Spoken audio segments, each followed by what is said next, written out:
बलमा कदर न जाने बाली रे उमरिया के। बलमा कदर न जाने बाली रे उमरिया के। हाय कबले जोगा के रखी, हाँ कबले जोगा के रखी। हई कोमल शरीरिया के। बलमा हाँ बलमा कदर न जाने बाली रे उमरिया के। बलमा कदर न जाने बाली रे उमरिया के। तो हेलो दोस्तों, आपका स्वागत है हमारे YouTube channel writer Mahesh Prajapati में। तो दोस्तों, आज हम इसी सॉन्ग पर एक देवर भाभी का मैटर लेकर आए हैं, जो काफ़ी अच्छा मैटर है, मार्केट में बजने वाला मैटर है, हिट होने वाला मैटर है। तो चलिए स्टार्ट करते हैं बिना समय गवाए मुखड़े के साथ। देवरा ना बात माने चाटे हमारा ढोढ़िया के। देवरा ना बात माने चाटे हमारा ढोढ़िया के। हम कबले बचा के रखी, हम कबले बचा के रखी। हई पतरी कमरिया के। देवरा हाँ देवरा ना बात माने चाटे हमारा ढोढ़िया के।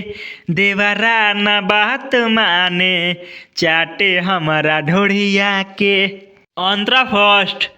नए उमर बा ओकर, नए बा जवानिया। हमके बनावल चाहे अपन उकनिया। कबो हाथ से धरेला, कबो दाँत से धरेला।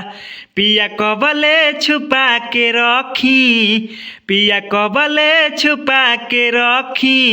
अपना कोमल शरीरिया के।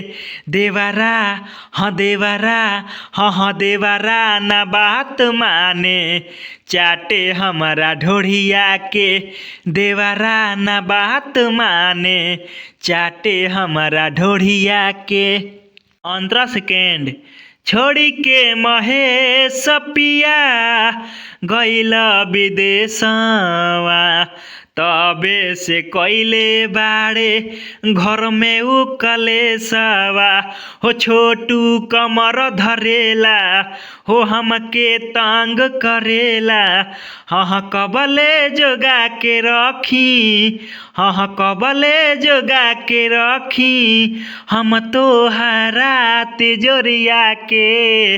देवरा हाँ देवरा ना बात माने चाटे हमारा ढोढ़िया के। देवरा ना बात माने चाटे हमारा ढोढ़िया के। तो दोस्तों, इसी तरह का फुल और फ्री सॉन्ग पाने के लिए हमारे चैनल को सब्सक्राइब करें और वीडियो को लाइक करें, शेयर करें और कमेंट करें। तो चलिए मिलते हैं किसी नेक्स्ट वीडियो में किसी नए ट्रैक के साथ। तब तक के लिए बाय।